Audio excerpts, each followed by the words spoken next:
All right, everybody. Welcome to the 12 Rules for Life Pragmatic Book Club.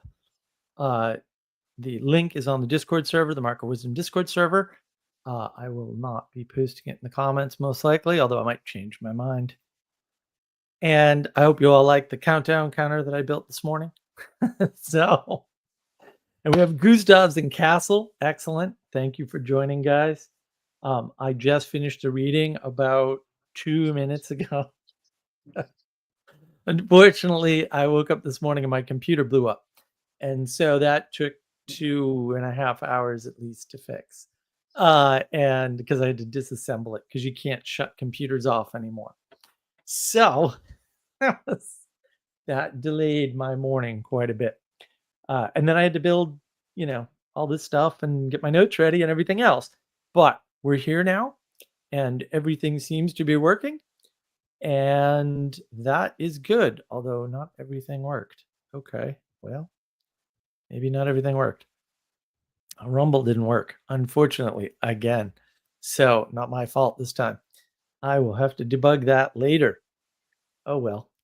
So look, we're going to start with setting intentions for the book club. The intentions should be more centered around the 2 chapters we just read, right? And not, around all kinds of weird things, because we just read these chapters. So I want to focus on that. And yeah, you remember too, the overall goal here is to inject some pragmatism and practical implementation into Peterson's concepts, right? I don't want to focus on his theory. I don't agree with everything he says. That might come out in my notes if we have to use my notes. But I am actually hoping not to use my notes. I'm hoping that everybody else will have notes that they want help with, right? And that'll just make everything easier for me. Because if we were going over my notes, this would be several hours long. Because I just critique Peterson about a bunch of little not so little things. So, Gustavs, we'll start with you. What are your intentions for these 2 chapters that we've read? Well, good evening, everyone. Happy to be here. My intentions for these 2 chapters are to reflect on how these chapters have had an impact on my life since I came into contact with Peterson, and to kind of look at that and see whether I actually did something and so on. Because I've read this book a while back, and I don't remember reading it, but it must have left some kind of impact. And I didn't get too caught up in Peterson specifically. I kind of went on I rode that wave to different places and stayed there.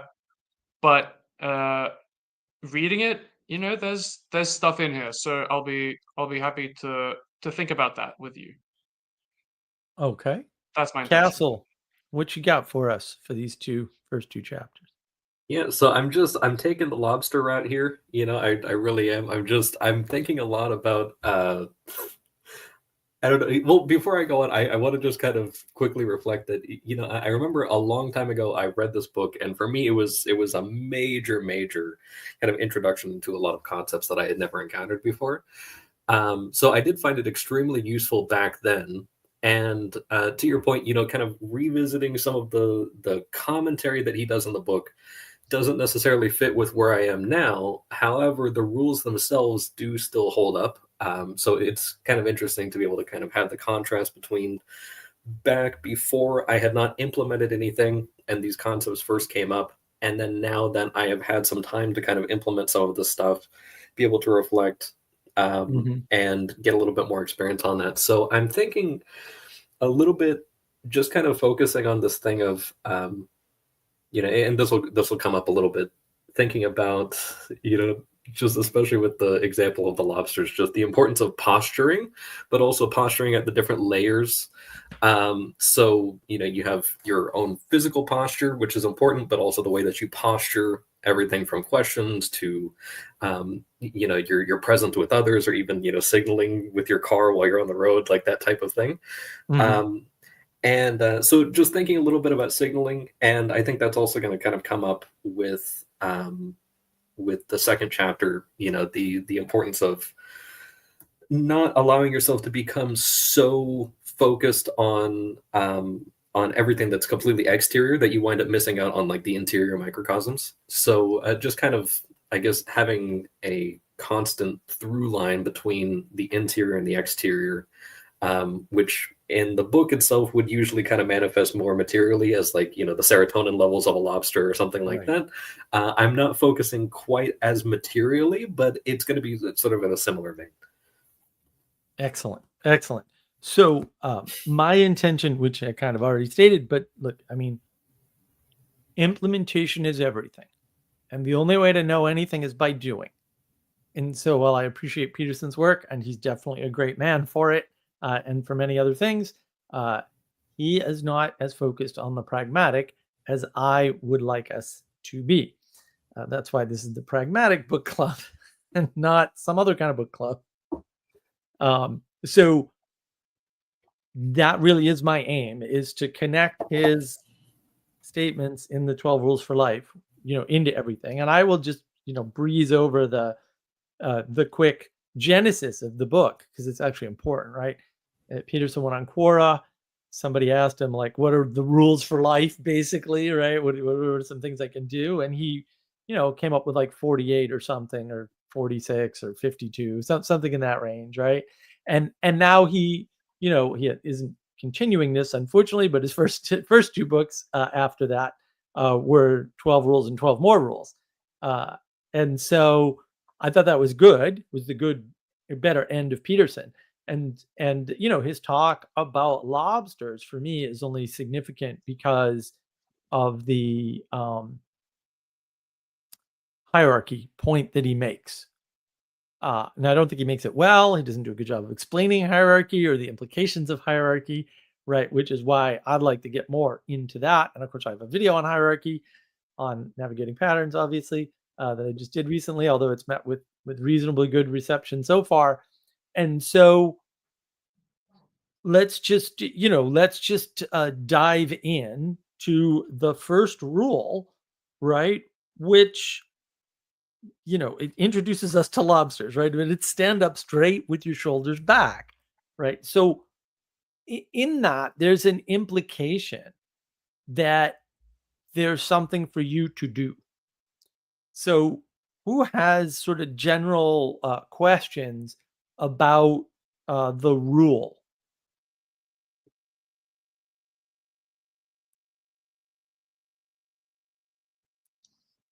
No No questions. general questions. No If you, general it's questions. fine if you don't have any general chapter questions.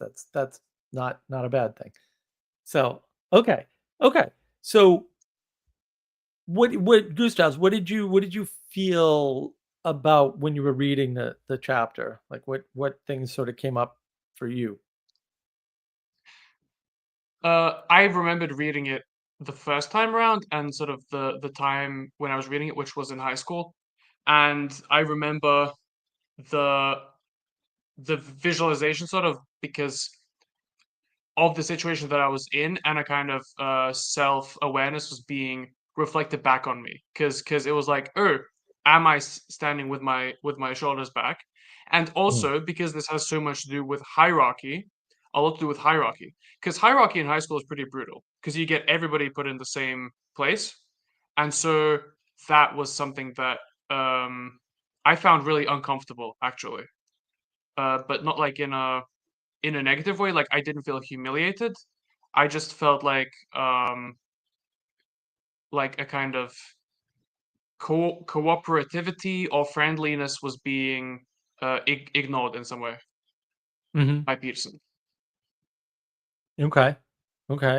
Castle, what do you got? General sort of thoughts or Yeah, so I think, it's interesting thinking about where he talks about like the dominant hierarchy, right? And it's a lot of it is kind of like opponent processing type of thing of, okay, like the males fight, and then, the one that processed his opponents well enough winds up attracting the female lobsters and all these things.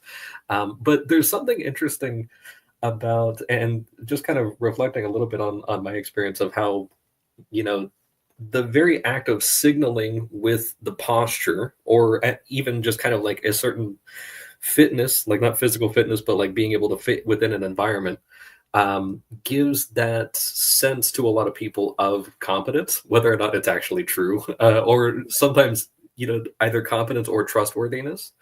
And so I've seen this in, environments where you go into a place and actually get to walk in like you own the place is, a common phrase. Right. Even if you've never been there before, and there's a kind of a shocking amount of affordance that comes out of that. And I've actually like just completely navigated through buildings like right past security, just walking in like I own the place. Yeah. Which is also a problem. So I think, like looking back on that, I also kind of feel bad about those environments, thinking, yeah, they should have stopped me, like I wasn't doing anything bad.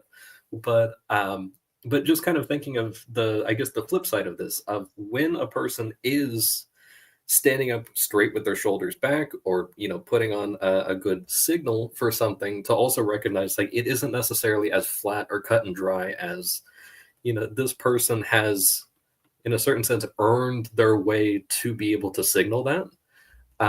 There's a certain momentum that you can build up, like especially if you're a good actor, like you can build up a certain amount of momentum by having those good practices of posturing that way, and then you can, maybe you're more likely to be successful at job interviews or something like that if you present yourself very well. But I don't know, just kind of thinking about the different contexts in which you encounter people who are kind of following this rule, and how the intention behind it doesn't necessarily mean that this person is 100% competent or trustworthy or what have you, Right. Yeah, and I mean, for me, this is all about signaling. Like that's what this is about. And then to Gustav's earlier point, like paying attention to how you're presenting to the world makes a difference, not just to the world, but also to you. And yeah, I like how you contrasted the two sides, Castle. Like, yeah, there's the side where, oh yeah, you can kind of bootstrap your own confidence, right? And people just kind of go along with it, right? Because that's the signal they have. Like, see, people have the signals that they have, and have signals they don't have.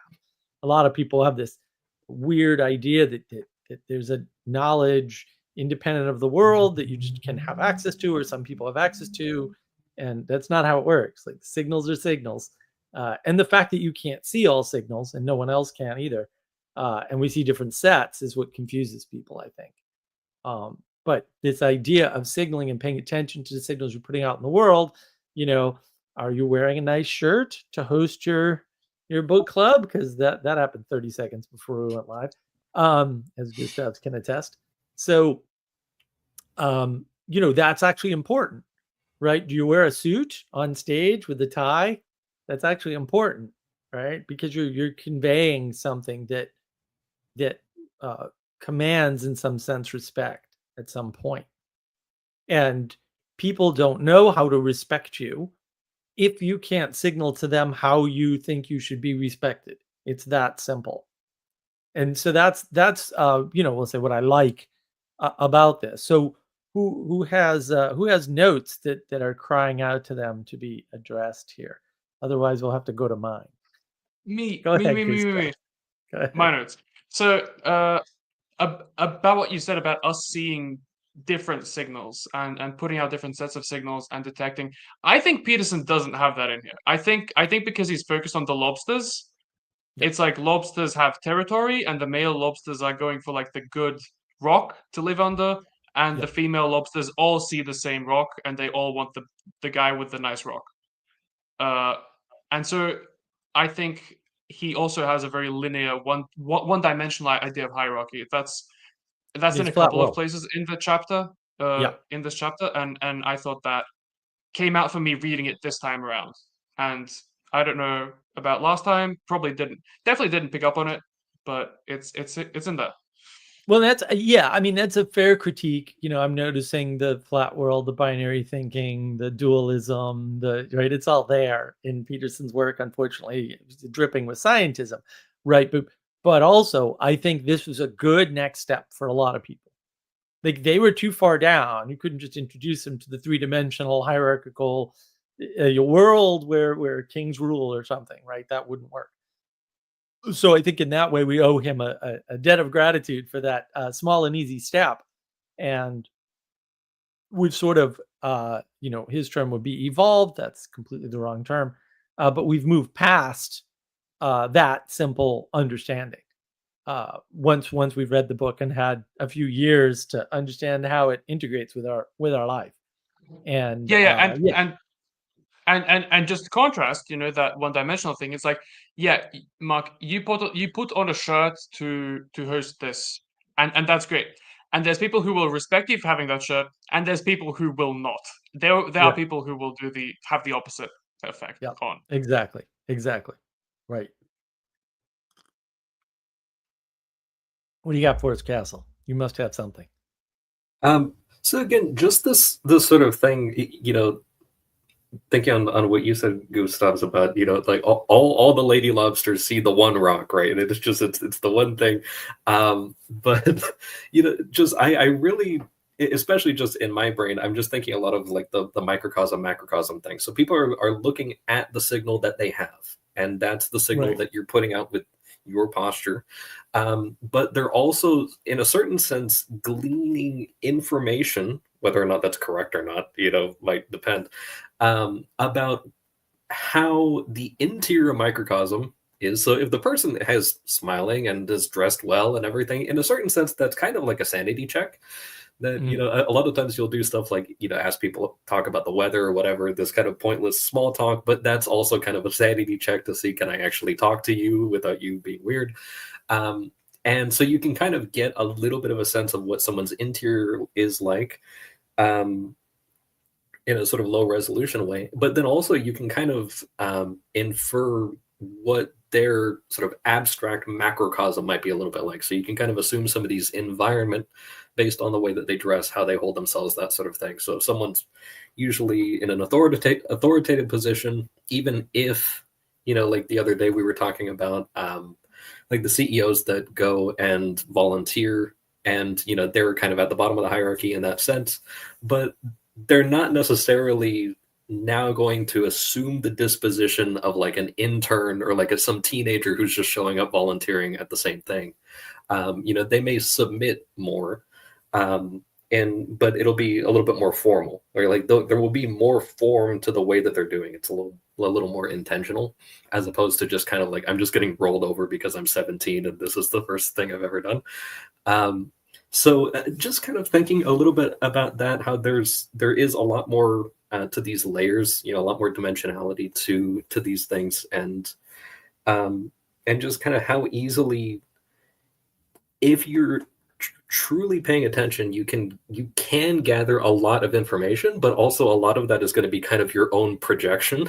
So also like the projection of the lady lobsters and everything, that maybe there's only so much information they're getting because they have a certain object in mind, and then they're filling. I'm also very much anthropomorphizing these lobsters, but they're sort of filling in a lot of additional information based on the fact that this lobster has the shiny rock. Yeah, I actually, I don't like that Peterson calls them dominance hierarchies, right? Because he doesn't explain dominance. I mean, he does start with the idea of territory, which is nice, right? So for him, it's all about having a territory, protecting the territory, and then a pecking order. Right, birds have a pecking order. Right, I wonder where that came from. It's like, and I don't think he sees that at all, by the way. But yeah, this idea that there is territory, and that in order to have territory, you have to signal the bounds of that territory. And standing up straight with your shoulders, right, correctly oriented, we'll say, to your body, is a way of signaling a boundary, right? You're signaling the boundary of your body and its fitness. But for me, because he squishes it to dominance and makes it very physical and talks about territory, it's hard to see how to apply that everywhere, right? And the way, in my opinion, to apply that everywhere is to realize there are competence hierarchies, not just, quote, dominance hierarchies, because that doesn't actually make any sense. He does get stuck in the postmodern idea of force or threat of force as control, and that being power, right? Control through force or threat of force. It's a very postmodern way to think. You'll hear that everywhere, but everybody's talking like that. I don't know why. They're all dumb, but it happens. So it's good to know where people's weak spots are, right? So when you have a way to stand up straight, we'll say, you also can have a sense of a way to defend your territory. You also can have a sense of a way to be the best that you can be wherever you are in the hierarchy. So later on in the chapter at the end, he talks about basically being at the bottom, right? And the bottom is real, right? So, but it holds everything up. So it's not a bad thing ultimately to be at the bottom, and you should be strong in your position, even if it is the bottom, because the world needs you, right? It needs the bottom, like it sits on the bottom by definition, right? And so the idea that your attitude within the hierarchy, your stance within the hierarchy is separate from your location in the hierarchy is important. That's where the, quote, individualism, which doesn't exist, can be made useful. As a person, you have a strength and an ability that you must signal irrespective of your position in any given hierarchy. And there's different ways to do that. There's standing up straight, there's dressing correctly, there's speaking carefully, right?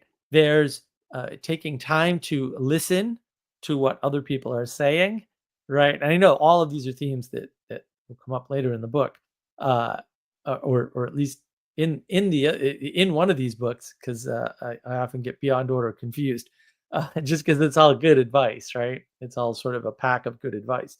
So your signals in the world matter. How you signal matters. How you comport yourself, hold yourself physically and otherwise, actually matters. And you don't want to get yourself in a situation where you're overconfident or signaling more competence than you have, because you just might get what you ask for, and then you'll get flooded out and overwhelmed. And that's one of the things in Flat Peterson's ideas here that he doesn't really cover. He sort of squishes down to this idea of the female lobsters, right? And females do not have equal access. That's just totally wrong. They also have a hierarchy of competition for male attention. And he doesn't acknowledge this, unfortunately. I think he did. I think it did, because he was talking about how the females have to do some kind of chemical squirts as well at the male to try to not distract him, but to turn him away from fighting mood into mating mood. And so, well, maybe this implied, or I guess I just thought of this in my head, is the idea that you have to be a worthy female to do that. Like, you have to be the best at converting him into mating mood.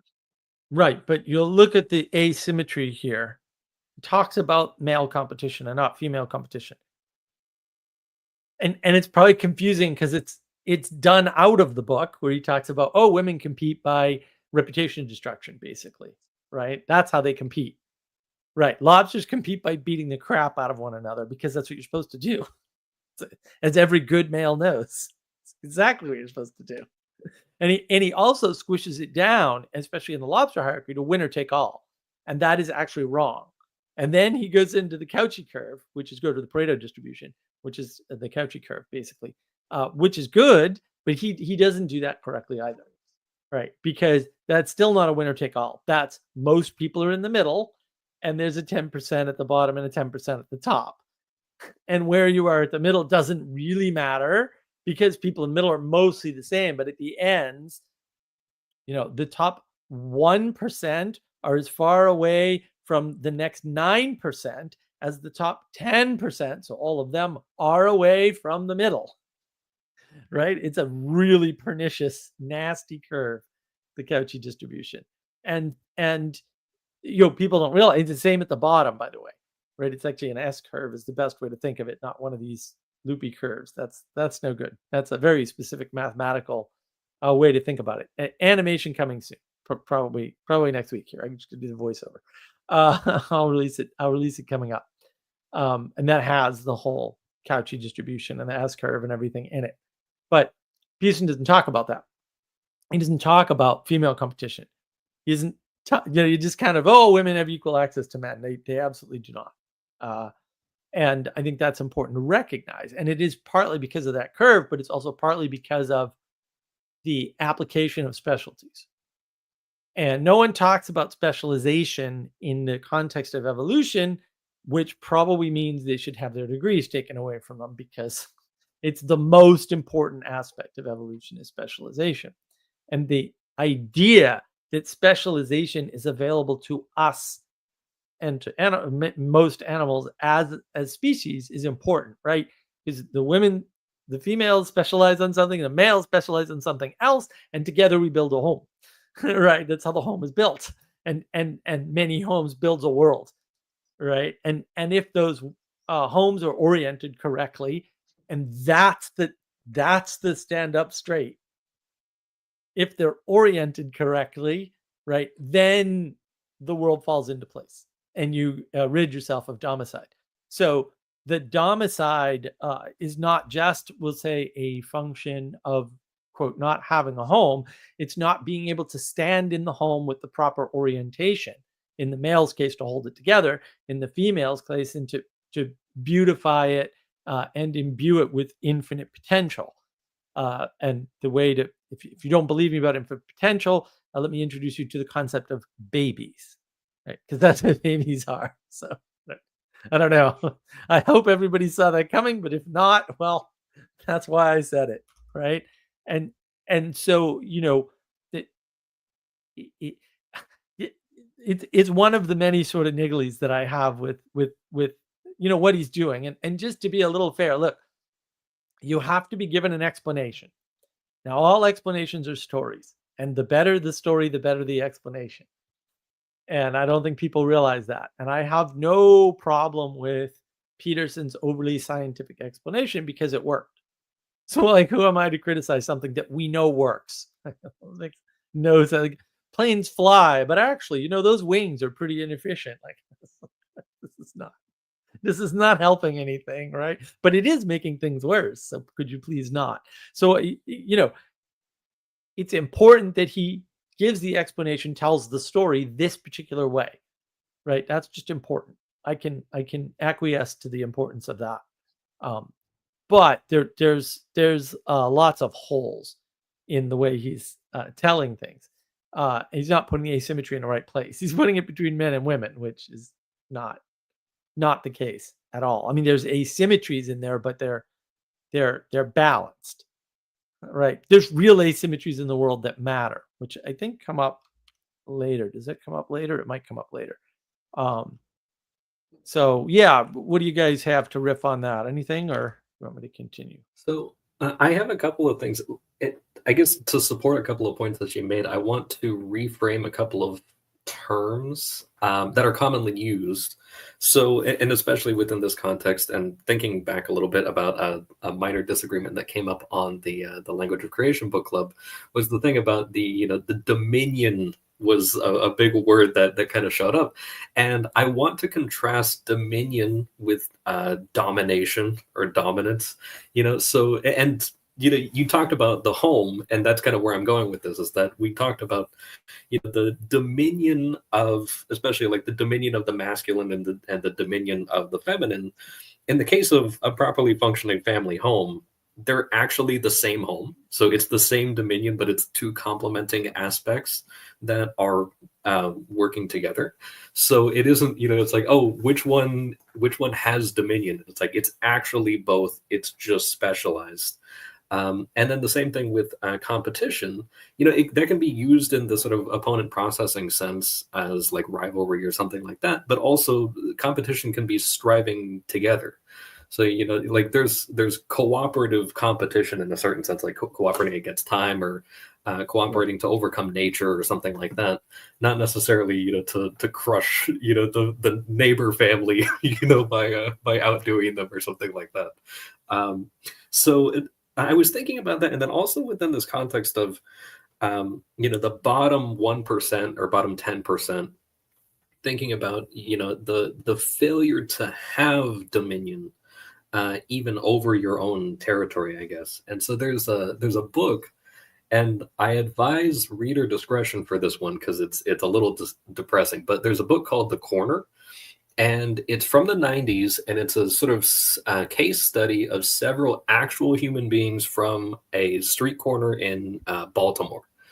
And so it actually goes and it follows a few people, and like I think they changed the names of a few of them, but they were actual people. They followed their lives and everything for about a year, and then kind of showed how they were. So as people who were hooked on drugs, or there was a case of a particular woman who, in a certain sense, she's at the bottom, but she was an educator for the kids who were stuck living in this environment, and so she was really doing the absolute best that she could. In a certain sense, she was at the top of the bottom down there, while also serving everyone else. So in one sense, she was at the top because she was caring for everyone, but also in another sense, she was at the very bottom because she was the support, keeping everything from completely falling apart. And people like her, we're doing the same thing. And you see the sheer amount of conflict that winds up coming about by people just not taking responsibility, not posturing themselves. I guess I also want to add, posture can also be understood as like placement. So people just not taking their place. And so if you are at the bottom, but you completely refuse the container that you've been given, then there's no way to wind up building absolutely anything. Like if you never acquiesce to the container, which is something that this educator woman was successfully doing, despite the fact that there would still be drive-by shootings and stuff like that around the school and all that crazy stuff. But you compare that to the people who were stripping copper out of the the neighbor's house so that they could sell it for drugs or whatever. Right. And you also see this aspect of momentum, that there's this woman and the people working with her were making strides and eventually getting a little bit better, whereas the other people are getting progressively worse. And you actually see, like the reports of certain characters' health deteriorating over time, even just over the course of a single year.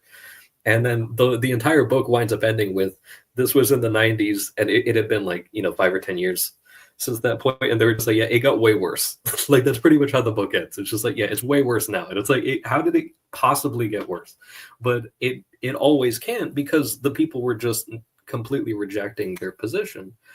And to just kind of end the last bit of my sort of thing here, one of the things that came up a lot, and this is going back to the family thing, is that there was a large percentage of teenage pregnancy cases, and the reasoning was that the environment was so hostile that even among those who were interviewed, they believed that if they didn't have children at a young age, that they didn't think they were going to make it to 20 anyway. And so that was actually the mindset of that, they were so, in a certain sense, like, their posture was so poor. Not only were they in such a low place, but also there was a complete and utter lack of confidence or competence in any other thing, that they thought, the only way to have some sort of future is actually just to kind of count on the next generation at this point.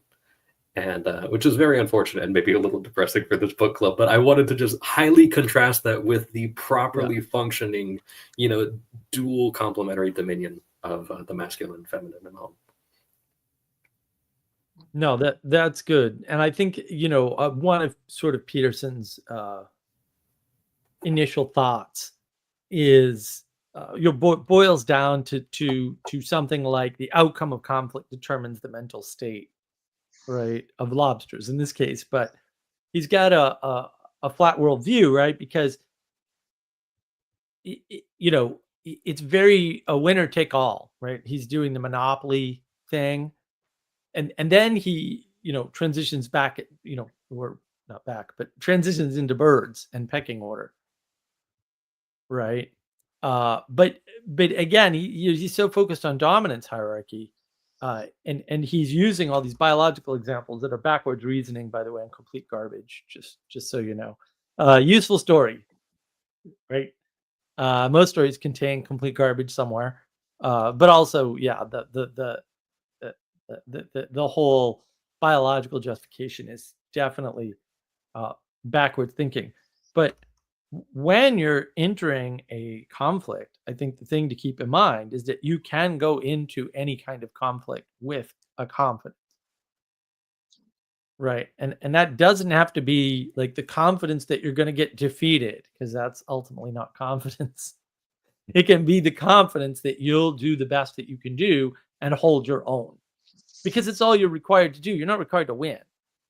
And I don't think Peterson gives you a really good sense for that, right? You're not required to win. But you are required to go into it in a way that basically you're granting yourself good faith in the conflict, right? You're going to go in, straight back, shoulders, shoulders squared, right? And you're going to face this thing because it has to be faced. And I think that's actually a really important way to think about this. It's not, you don't want to boil it down as Peterson does to, evolution is conservative. That's actually completely incorrect. It's total hindsight bias. It's a weird error for him to make, but whatever. We hear people making weird errors. And that idea that, survivalship bias is what it's called, by the way, is inherent in evolution. That doesn't make evolution conservative, because evolution is just the opposite. It tries lots of different things, and most of them fail. And we have no evidence of this per se. The further back you go, the less evidence you have of failed attempts, obviously, or successful ones for that matter. You don't really know what was successful or for how long. We just know we're here now. Which is why you should focus on starting your idea of the world from your humanity, right? And your humanity isn't just you. You were conveyed by, we'll say, accident of your birth into a position, right? And that position is momentum from your family. Right? Like your parents can leave you property, for example, right? And things like that. And whether or not you can maintain or keep that property in the face of it getting taken away or whatever is your stance in the world. Everything else is irrelevant, right? Because you can't win necessarily. You might win, but you might not win. and that's not important. What's important is how you faced the incident. Whether or not you went, we'll say, quietly into the night, or if you stood up and stood strong and stood tall for the right thing. And you can see how I'm using metaphor here, right? It's unavoidable. All language is metaphorical. To give you some more implementation stuff, like how do we do this, right? And it's not so much that that the Red Queen is, forcing us to keep running, as Peterson implies. By the way, the Red Queen is an excellent book. Everybody should read it. It's quite good if you really want to understand evolution. That's the statement of entropy. The Red Queen is the statement of entropy. The world is constantly degrading. And you need to face that degradation of the world, that constant entropy, that constant falling away from order and into chaos with whatever you have. And you need to signal that in the world. So it's not enough to be in the back, shoulders straight, right? Like the lobster doing your thing. But you need to be out there exemplifying that, because it's important that gets exemplified for others. And you want to follow people who do that and not follow people who slouch in their chair and can't dress up for an interview, for example. See my 4-part series on Brett Weinstein and James Lindsay. still Mike Nania is still the best one in the convo somehow, which I find amusing. So when that exemplification is happening for you and when you're doing it for others, that is really, for me, we'll call it the upgrade to chapter 1 here, is how, and how else can I do that? Well, one is, and I think Peterson sort of hints at this, becoming reliable, right? Like knowing where you are in the hierarchy and becoming reliable are two ways that you're meeting the world, like a lobster, if you will. If you can't do those things, then we have a problem. Now you may not have to do them by doing what you say, right? Although that's always helpful. You can just do things without saying them, and people will sense the reliability. Oh, look, he's always here, right? Oh, look, the book club's always here, right? It's here, right? The YouTube channel's here. He's put up the videos, right? That podcast releases every week. Didn't say like I'm reliably going to release every week, right? You just do it. And that's more for me what this is about. It's like, what are the things you do that signal what's going on in the world for you that other people can exemplify? And who are you exemplifying? Are you exemplifying the slouch, or are you exemplifying the guy who's building rockets to go to Mars? Right? That's who your exemplar maybe should be over the slouchy guy. Although I have better candidates all around. But everyone's at a different place. So small steps. So what do you guys think? We'll go in order. Gustav, what do you think? What do you see in terms of practical implementation of the principles as you read them? I just see them in my life. So again, I read this the first time when I was in high school, so a lot of my reflections are going to be about that time. And I really liked your point about inheriting stuff from your parents being that kind of momentum. Because in high school as well, that's where a lot of the inequality comes from, is what kind of family people are from. And high school is also weird in the sense that not only is your position in that sense not derived from competence, but actually in a lot of ways it's messed up because, some of the kids from the best families are just not only being incompetent, they're deliberately being rebels. Right. And so it takes some time for like some kind of things to sort out and for people to grow into who they are and that sort of thing. But that left a big impression on me, I think, especially in this chapter, because I was listening to Peterson more than I was reading it, is that Peterson also, again, with the kind of one-dimensionality, he talks about how serotonin flows plentifully at the top and less at the bottom. And I'm not so sure about that. Like a lot of the people at the top are kind of weaselly and insecure and anxious all the time. And that I kind of noticed that from even way back then. And that gave me a lot of confidence in myself and it gave me a feeling of potential for who I can be. And led me to work on myself, I guess, which is the next chapter. But yeah. Cool. Castle, what do you got for implementation style stuff for this chapter?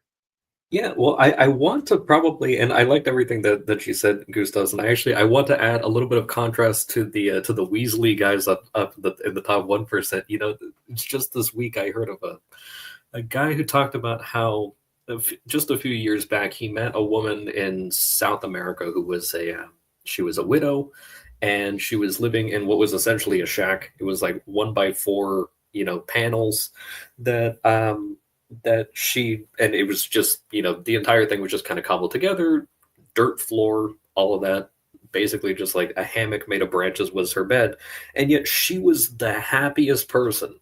And the fact was, it was a very small place. She didn't spend all of her time inside of that little container. That was just where she slept. But, she had community and everything. She had all these things. And her hospitality, despite the fact that she had nothing, was actually extremely high level. And the fact was that she was completely like not fake happy like you might encounter, you know, in like an urban area or something like that where people are just trying to sell you something. Like she was genuinely a really happy person. And I think this kind of plays into you know, you can accept something as failure, like, you know, if you lose a fight or you have some sort of apparent loss, whether it's, you know, stability or in her case, you know, her husband or something like that, and or a certain amount of resources. But if you take on the attitude that failure is just an occasion for learning, or maybe we could say like gleaning signals, and you can see, well, you know, maybe that signal is, well, I didn't die, you know, or Right. maybe I still have my general functions, or maybe I can manage without this particular thing.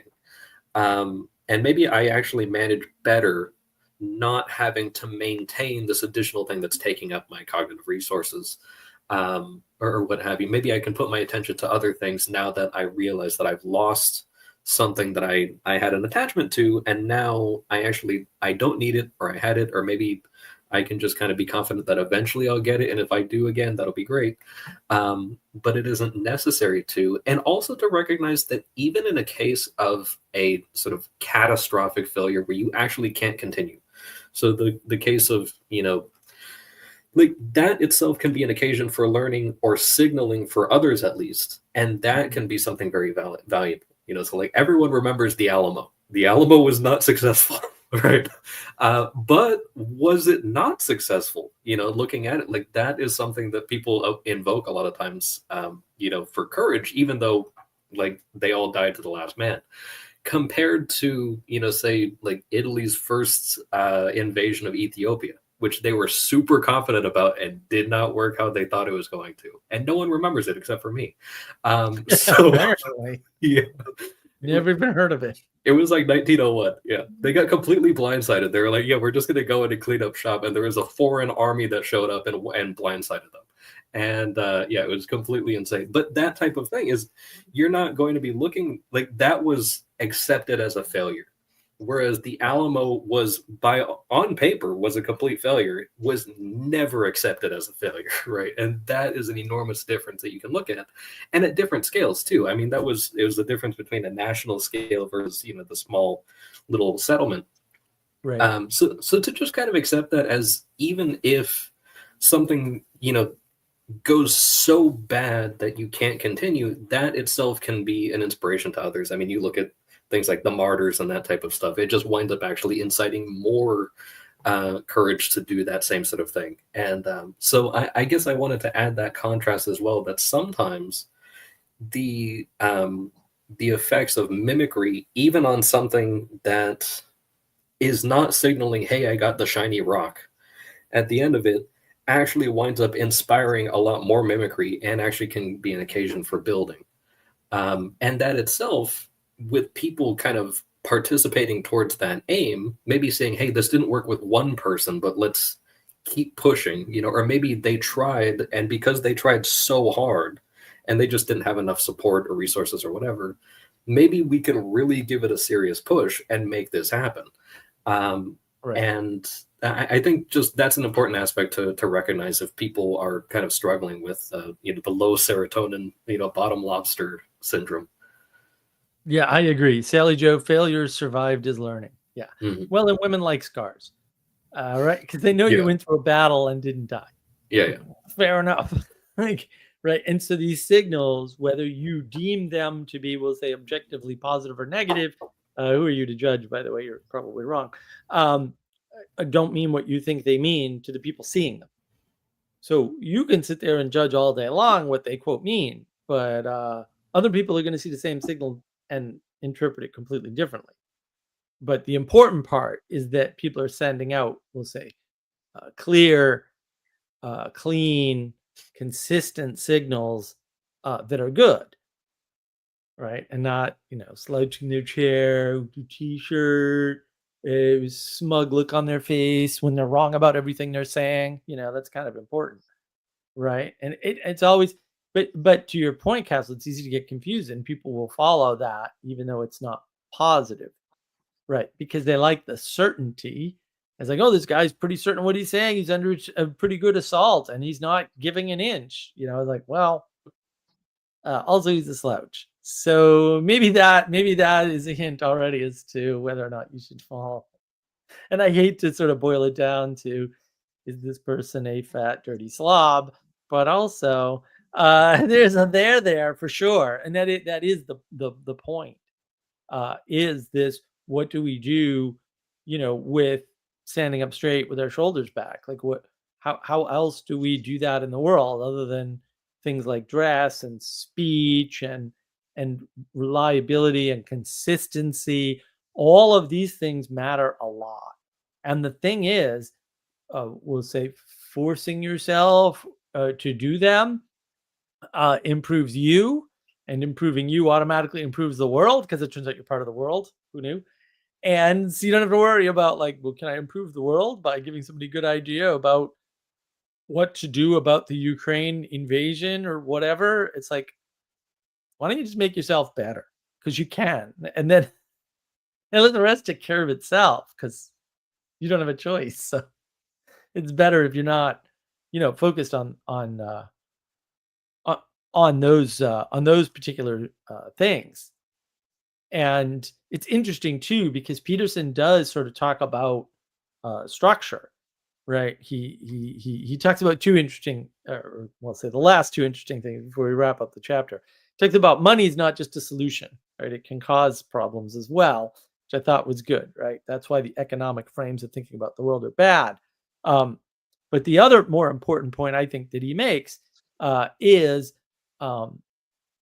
that you can fix your sleep, you can fix your diet, right? You can do things right, that add structure. And I think where Peterson's confused in this chapter, if indeed he is with hierarchy and structure. All structures have inherent hierarchy, and all hierarchies will develop an inherent structure. Like, that's going to happen. Those two things go together, and they have to go together. Like, they're not separable. So I think that's good and important to realize, because if you don't understand that relationship, you're going to have a hard time.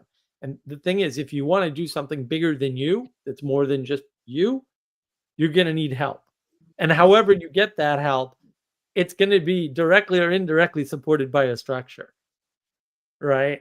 Like, you could say Bitcoin is some peer-to-peer transaction mechanism, which it absolutely is not. But like, you need electricity and you need computers and you need the internet minimally to do a Bitcoin transaction. And so you're relying on all this structure that has its own, those structures have their own hierarchies, right, already. And that's, that's super important to realize. I like what Sally has to say here. Sally Joe, you can get better local relationships. You cannot broker world peace. Well, I would say, Sally, you can broker better local relationships and you cannot broker world peace. Maybe someone can, but that's not you, and we're not equal. Inequality sort of is the name of the game. And I did want to add one other thing, because I missed it. Peterson also goes in the end of this chapter into things like bullying, right? And he's talking about bullying, and you're not going to get rid of bullying. You're not going to get rid of the bottom, as I mentioned earlier. You're not getting rid of these things. They're perennial patterns. So the question is, how do you face them? And you face them by standing up straight with your shoulders back, right? And again, right, just to tie that point home, and it's that responsibility beginning in your physicality. The responsibility as such begins in your body, and physical projection of strength earns the respect that your responsibility for your body signals, right? And acceptance of the burden of your body signals that you will accept other burdens as well, and that makes you useful to any hierarchy, or gives you a place in any structure. It may not give you the place you want, but you may be able to work up to it, because, as Peterson points out in this chapter, he basically says you can change once you realize the depth of the options available, and that you are also a person who can do these things. And so once you say, oh, right, now that won't apply to everything, right? You can't do being Elon Musk, right? Like, he grew up in a certain set of circumstances that you didn't grow up in already. And so, but once you see a potential in the world, and then you see how you can participate in that potential, then you can manifest change in yourself. So what do you two think about all that long rambling rant? Well, a big yeah. Thank you. It was good. What changed for me was that I gained a feeling of responsibility towards the potential of myself, of what I could become. Good. And that really drove me to work on myself. Yeah. And also, I found it funny. Are you trying to get us into the next chapter with this whole improving yourself thing? I don't know. Castle, you get anything before we move on to the next chapter?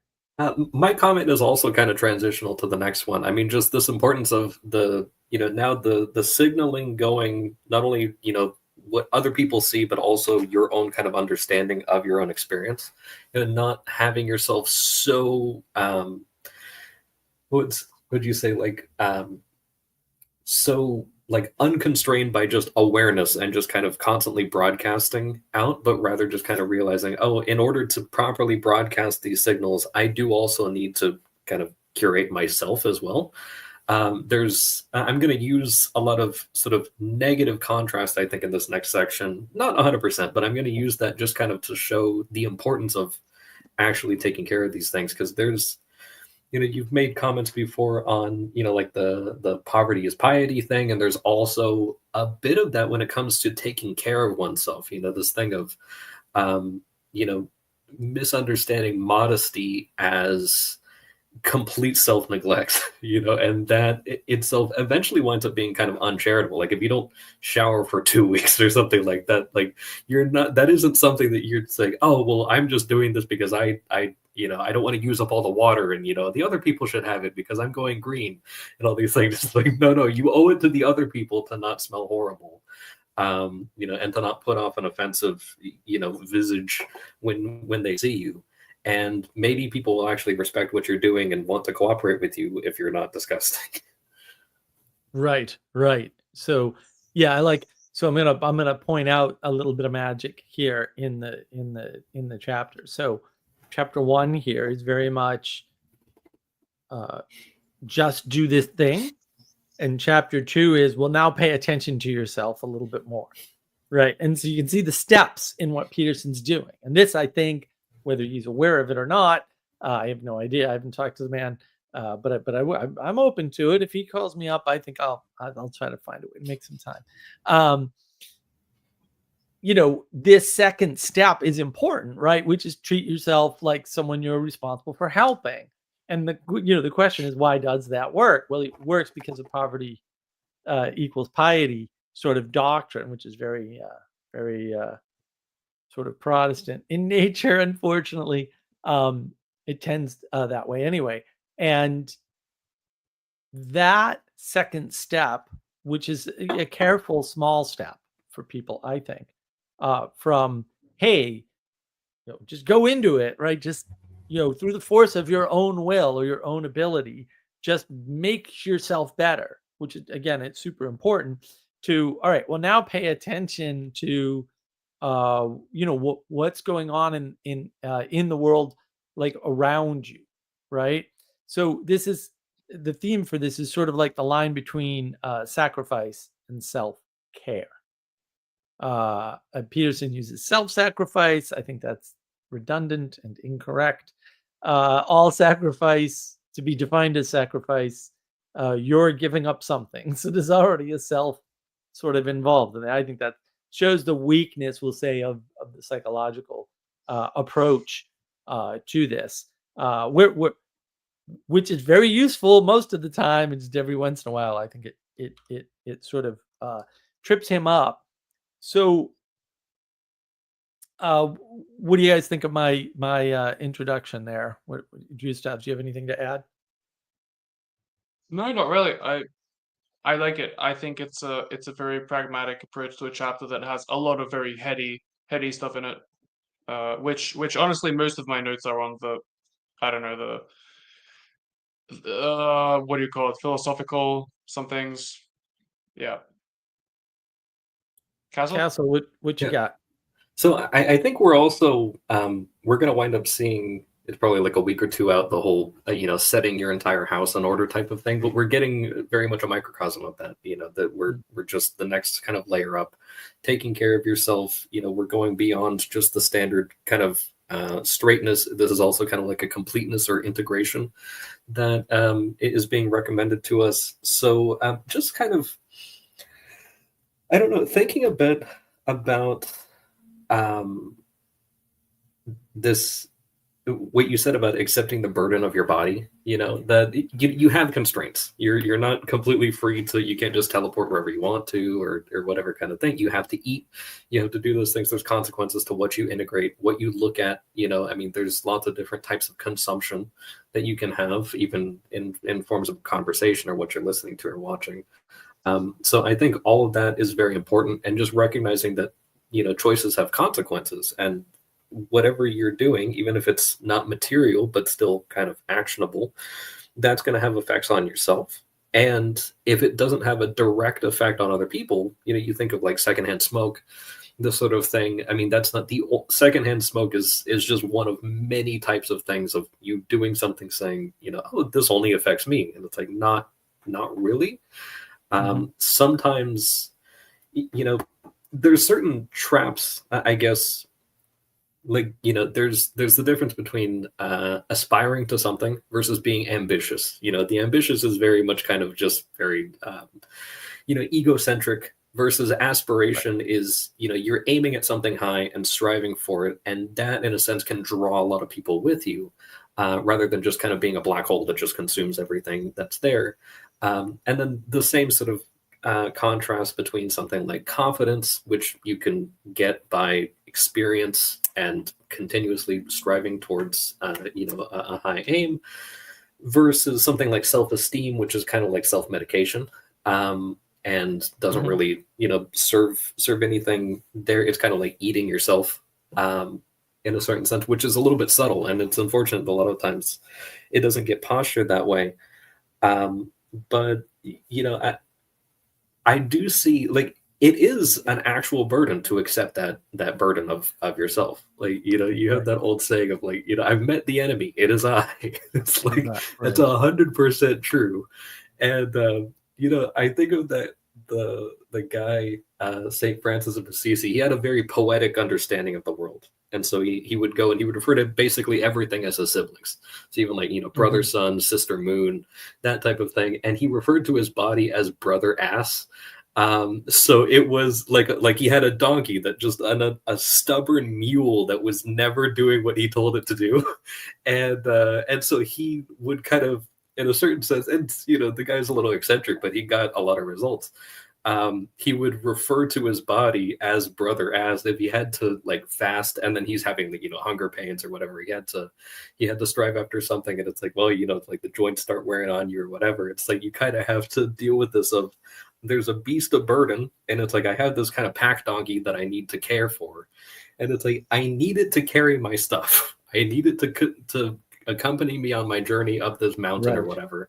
I can't just go and just let it break its leg or something like that. It's very important to do that. And you never know if caring for, your corporeal self or an extension of yourself, that can also mean, your home or your car, or an actual donkey, if that's relevant. You never know when that's actually going to become necessary to help another person.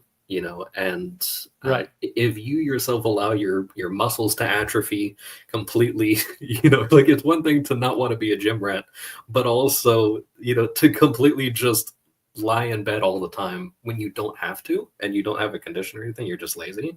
That has consequences if there's someone that actually genuinely needs your help in a hurry. Yeah, that's kind of the disrespect towards the potential of what you can be, because because that potential will not be manifested through laying in bed, right?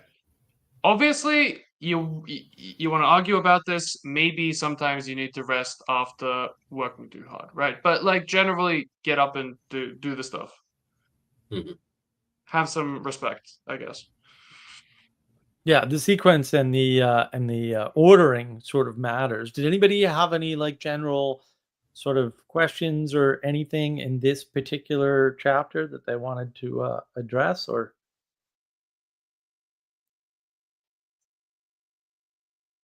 nothing sticks out? I don't know if it's a general, but okay, it's probably not a general. But there's a specific thing. So Peterson does the philosophical, I guess, the whole chaos and order and the kind of form and matter thing, right? And then there's this thing that he sort of starts with Genesis, with the creation of the world, and you have this structured thing, right? And then he takes the serpent as chaos, and then he identifies the chaos, the serpent, with the spirit of evil, Right. which then leads indirectly back to the female being evil in some way. That's correct.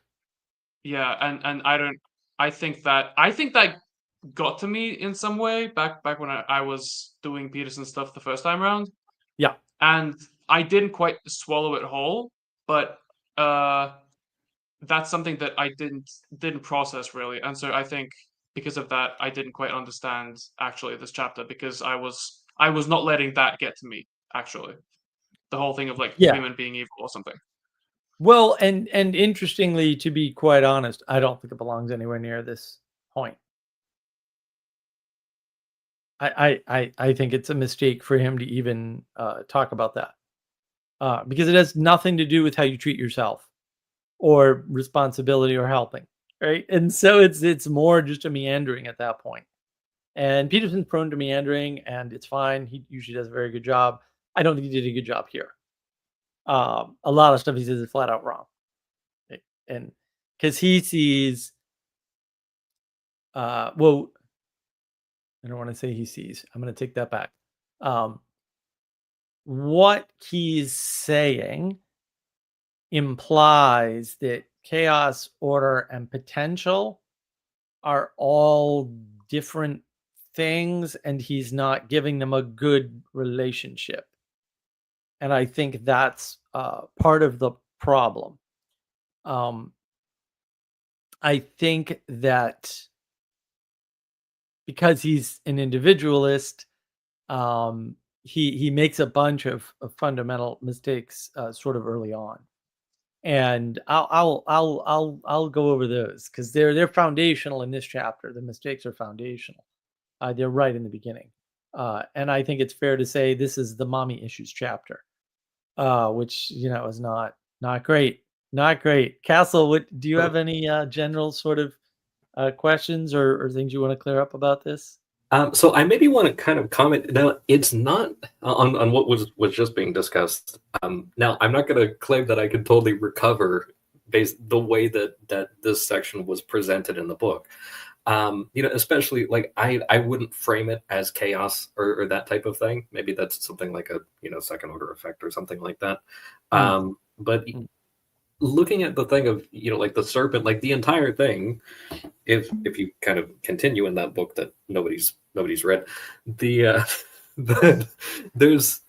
that the sort of spirit that's being put on is the spirit which said, I will not serve.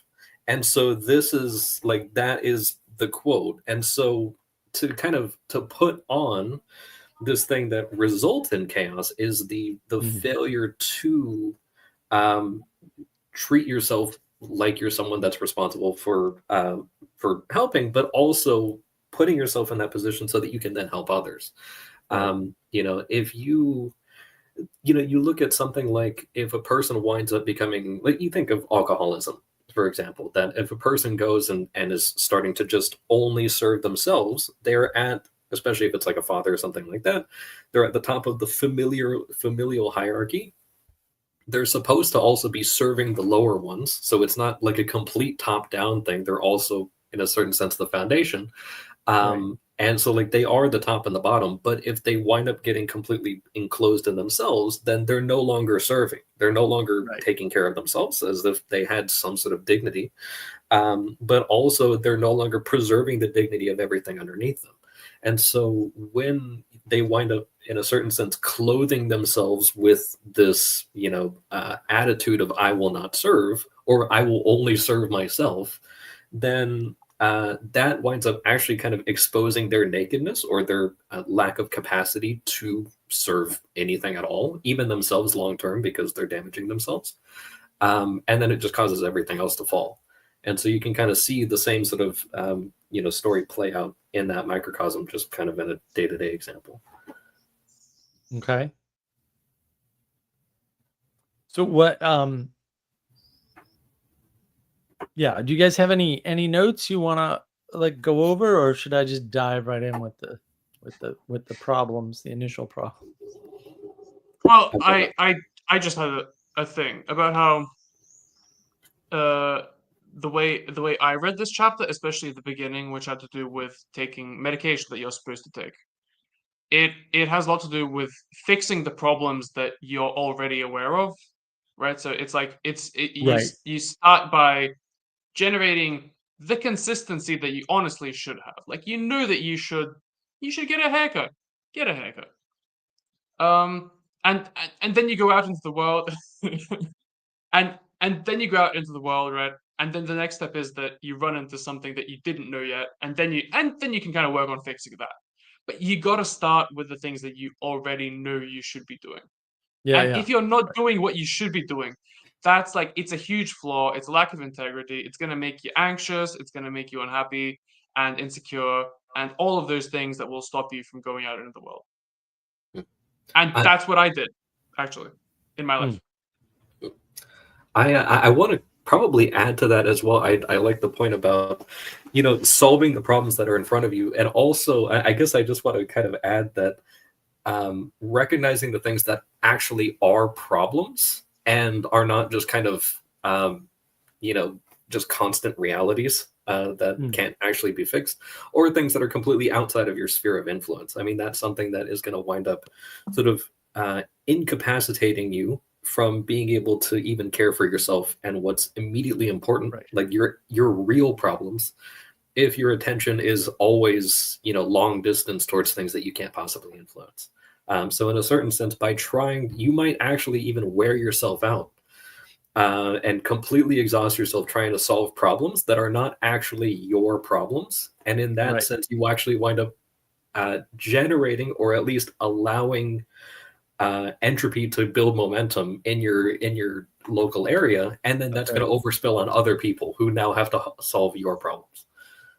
Yeah, that's a good point. Yeah, entropy also has sort of momentum. All right, should I dive in with my scathing critique? So Peterson, I don't know what he's honestly what he's thinking in the beginning of this in particular, right? He does a lot of individualistic drivel to justify a worldview driven by pain. And then later, although I don't think it's in this chapter, the thing bigger than pain, which is the thing that can solve pain. And the problem that I have with that is Anglo-Cathodoxy, because Christianity is a meaningless term post-Reformation. It doesn't use pain as the irreducible truth of being. It's more focused on voluntary sacrifice. And so that's actually a significant difference. The idea that it's pain is, I don't know, it just strikes me as extremely Protestant, because they're very individualistic and, it's me, book, God, right? So that's pretty narcissistic. Big problem. So I think that, Peterson doesn't recognize that potential pre-exists chaos, right? And chaos is more like the bits from which order can be made, given, we'll say, time, energy, and attention, my three favorite things. If you think about the world in terms of time, energy, and attention, believe me, your life will change for the better immediately. I'm being completely upfront about that. It's worked for a bunch of people. And I think potential is everywhere. And because it pre-existed, that means that you can do something with chaos other than allow it to increase entropy. Because that's what chaos will do, sort of without any interference. And I think that order is not just where your expectations, which are a type of fantasy, by the way, match what happens, we'll say, outside of us, right? Or matches what we see or what happens to us in the future, right? I think also order is where we have a home, and we can't have a home without order. And we can't be proud of something and be responsible for something and have territory, because a territory is a type of order ring, without order. It's a non-starter, right? It wouldn't work. And the most basic form of order is actually sequence. So sequence is fantastically important. And it's something we've lost. And the problem is, without sequence, you cannot sense contradiction. You can't live in a contradiction. So you want to be able to sense them, because when somebody's contradicting themselves, they're lying about something important. Or if it's a, quote, paradox, it's showing the limits of something, right? Paradoxes don't exist. They are a function of your worldview limitations. Contradictions can't be lived in, and therefore, if you see a contradiction, it's just you're blind to something, right? And depressed people often get this way, right? They get in, oh, it doesn't matter what I do. There's nothing I can do. Everything I do doesn't go anywhere, sort of a thing, right? And the bottom line is that's just incorrect. And once their worldview gets adjusted, it will say in the moment, their depression lifts at the same time, because they're the same thing. Depression is just lack of eyes to see, we'll say proper potential. And I think that if you think of order as something that can become stultifying and tyrannical, you're making a deep mistake, right? Because order is just stability, it's place, it's territory, right? It's the thing that's held together and is identifiable. You can hold things together that are not identifiable, and that has stunning implications, right? You can label yourself, as someone did on the Jubilee podcast with Jordan Peterson there, as an agnostic atheist. Okay, that is identifiable, but it's not valid, and it can't hold, because it's a corruption of the concepts. You're smashing together two conflicting concepts that can't coexist and calling it a day. And you can argue with me about that, but you'll be absolutely wrong. And it takes 2 seconds of reading definitions to figure out why. And the AI has this wrong, because the AI wants to connect. It just gives you word distance. It doesn't tell you word conflict. One flaw in AI is because it doesn't rely on word definition at all. It has a very hard time with a conflict, contradiction, and paradox. Like, it doesn't know what to do with them, and it doesn't see them at all, right? Because it doesn't have comprehension. It just pretends to have comprehension, right? It fakes comprehension through word distance, or at least LLMs do, not all AI. But I'm gonna pause there in case you guys have comments, but because I got a lot more to go on this chapter. So I'll probably just present. I really like the point that you made about the eyes to see proper potential, and that aspect of kind of approaching the chaos or suffering or whatever is being presented there as kind of, Sally said there, that he presented as like the undeniable core reality. And I mean, I would definitely not, like, I would certainly not agree with that, but also I would take the like in my world, there's two particular sayings that kind of come to mind. And one of those is that mortification is the eyes of the soul, which is just a much more religious way of saying you need contrast to see. And maybe you can do that in a way that's participative and voluntary. And or at the very least, like you don't need to necessarily go off and start looking for every possible mortification to toss to yourself. You know, you don't want to go being a lifeguard if you can't swim, like that type of thing. But Right. at the same time, if you have little things, like I had a little conversation with a friend of mine earlier today about how you know, he absolutely hates folding clothes, and I used to share that sentiment, but now that's kind of like a rest time for me. You know, like I actually enjoy it because I started to realize, like, oh, there is, once you kind of suffer through it a couple of times, you start to realize, oh, I can think a lot better while I'm doing this. It's a lot more calm. I don't lose my momentum if I do this in between other stuff. That's a lot more kind of what do you Difficult. say, difficult, and you know, it's straining on your energy, and in a Involved. certain, yeah, and in a certain sense, you know, it is almost kind of restorative, like taking a shower or something like that. Well, I And then the other, just want to interject real quick, Castle, just because Hmm, it's my channel and I can. yeah, See the live stream on yeah, anxiety from Friday. Yeah, I mean there's that Zen sweeping, that rote memorization, that mhm, physicality that offers rest, even though you're physically moving, because rest isn't sitting still. It can be, but that's not all it is. So yeah, I mean, I like that you pointed that out. Like, there's a way to start to love the things that you are that you do, and that you have to do. You don't have to hate everything that you have to do. yeah, That's up to you.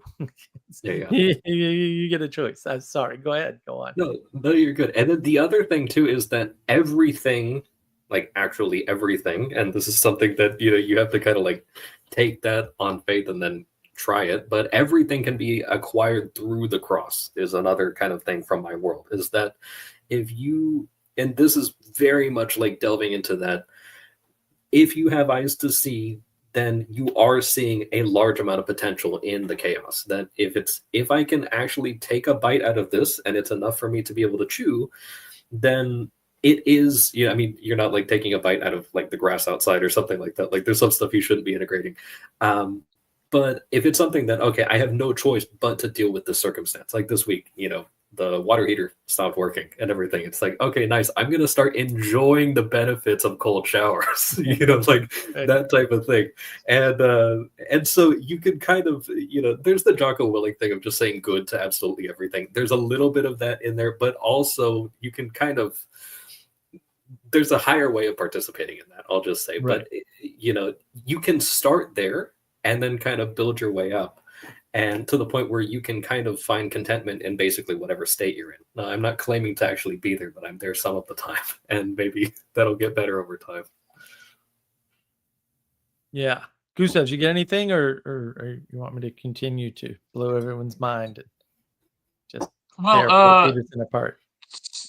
sort of a quick thing here is that I'm seeing how Peterson seems to be, yeah, really just focusing on the masculine as the solution to everything, instead of the relationship with the relationship. Because again, he's sort of setting up pain as something that's inevitable and also the core reality, and then the solution to that is to engage with it in a deliberate, ordered, self-aware way. And that's kind of like, by imposing order on pain, it's good. It's self-sacrifice, it's good. And I think I don't know if I've been affected. Well, I've definitely been affected by that. But one of the big things that that has happened in my life is that this responsibility towards my potential, in many ways, has sort of not just made me responsible for myself, but maybe in some ways that's actually bizarre or inappropriate in some ways, like a Mhm. kind of parentification, I think sometimes it's called. I don't know if, like, I saw Jacob Federici had a video about this, and I watched it, and a lot of that video resonated with me in some ways. And I think I'm still sort of figuring that out, about where other people should actually be taking care of me and where I should not be taking care of myself. Because in some ways, it's putting me in a position of paralysis. Right. No, that's a good point. I want to read Sally Joe. Still miss feeding cows with my dad because of that. Just lifting heavy things with creatures happy to see you. Cold and not talking in the sunshine. Yeah, doing is a form of being. It's how you get out of having mode. All right. And I wanna sort of uh, help Peterson out here a little bit. So when we're talking about treat yourself like someone you are responsible for helping, there's a lot of self-reference in here. And that's not great. Like that, I think that's why this chapter sort of struggles in the way that it does. And yeah, I mean, I think that's sort of unfortunate. Because of this self-reference, Peterson sort of traps himself in that. And just a quick note, Gustav, your video is paused. So maybe, Apologies. yeah, just Am I back? open that up. No, All right. still. I'll be right back. Sure. Oh, Oh no, there you now you're back. go. Oh, Oh. see, it fixed itself, and then he left. Oh. That's okay. He's gonna come right back. Yeah, I think technical problems aside, I think Peterson does get stuck. Trying to resolve something, and I can sort of see it to some extent in this chapter because, for me, the issue is, there he is. Yes, perfect. Thank you. Good to see you again. For me, the issue is he is struggling with this, what is the ground of being question, roughly speaking, or what is reality is how he frames it. And that to me is an invalid question. Reality is the thing you interact with. Like, I don't know why this is hard. That's not just in your head. It's not that hard. So I think that compounds his errors, right? And some of the errors, like, it says we evolved in social circumstances in the past tense, like like it's all over. But I'm gonna throw this out there. I don't know how you guys feel about this book club itself seems to still be a social situation, and we're still working our way through it. If you want to cast that as evolution, I guess you can. It's not, but that's okay. So I don't know why Peterson frames it that way because it's just ridiculous. And yeah, I mean, I think we continue to be with other people, and we should figure out how best to do that. And we'll need something in common. We'll say eventually, above us all, to look towards, to orient. It allows us for orientation towards a common ultimate goal. We'll say, and I think that's part of the issue. It's because Peterson talks about like the pre-animal social created order, right? And it's like no, like this is again the problem with not starting in the right place and the middle out thinking. So Peterson is a scientist, and he's very much a materialist and an individualist and an objectivist. He talks about he at least knows to make objects squishy, right? In other words, is it a tree stump or a sitting place? It's a good question, right? But it is still an object, right? And that he points you towards the relationship, we'll say, but he doesn't have a good grasp on relationship as such. Which again, like this comes out as well, the women are chaos and chaos is bad, and right, and that whole thing, and man didn't take responsibility for the woman, when he told God what happened, sort of thing, right? And he's relying on this this pre-human animal social thing, and it's like no, you've got to start from the created order in which all things get created, and then it's like, oh, there's a created order, and that came first.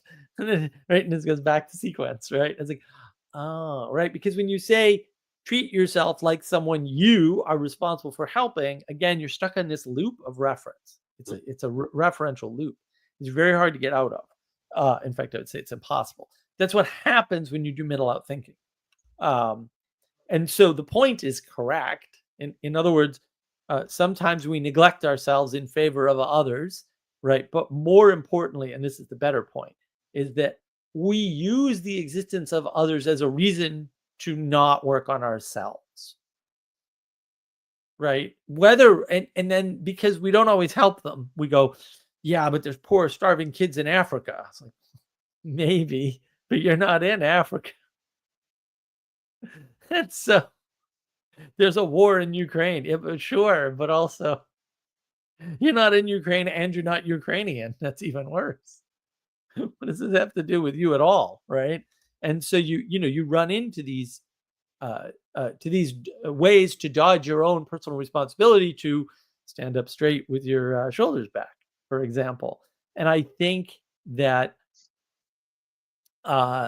because Peterson, for reasons which make absolutely no sense to me, drags in the male and female stuff here. Male has the strength to hold things together, and the female contains the potential to grow, right? And I mean that at all fractal layers of analysis, self-similar fractal layers of analysis, right? If you understand it that way, it makes perfect sense, by the way. And not by it, I mean any given thing at any layer. Right, because you could say Mother Russia, right? You go all the way up, or you could say my mother, right? Or my wife who's going to be a mother. Like, oh, they grow things. Yes, they do, right? And the male has the strength to hold things together because if you're just growing things randomly, I don't know about you. I got 12 acres of land, and if you just let it grow randomly, it's not, the results are not great. They're not bad necessarily, but they're mostly bad most of the time, right? So, and then when you just cut away some of the stuff, flowers emerge out of nowhere that you didn't know you had, right? Because they weren't able to bloom before because there was no structure holding them together. There was no strength holding them together. And holding things together is a lot about keeping things out, and that's where nobody wants to go. And Peterson seems to talk about chaos as physical matter. And I think the problem is that chaos is a thing that, you have to care about the structure first, right? And it has to be held together and in good order. But then you can care about chaos in a way, or part of chaos, and that brings it into being, right? Because it can now be ordered into the world. And so ordering is the integration of the chaos into the world at some level. And I think if you understand it that way, that'll make life a lot easier. And I think the Peterson makes an appeal to dealing with things objectively, right? Without sort of recognizing other people as the distributed cognition you need to help know more of the world than you can on your own by yourself. And that's super important. Like, I need you guys here to help me see things in the text that I didn't see, right? Because I only have my perspective at the end of the day. And I can kind of switch perspectives to some degree, and a lot of people can, but I can't switch to every perspective, and I can't hold all perspectives at the same time, or even two at the same time. And so the fact that you can switch some perspectives has limited utility if you're even able to do that, which I would posit maybe you think you are and you're not, or maybe you can, but you're bad at it. Like, there's lots of possibilities here. Or maybe all the perspectives you have access to are terrible, because there are people like that, right? They might be psychopaths or sociopaths. So did either of you two want to add to that before I go in with my skating? So I do have a couple of things, actually. So one, so I guess what I wanted to kind of comment on, there was something great that Gustav said, but also the thing of, recognizing the feminine as a factor in solving these issues at different layers, like including, like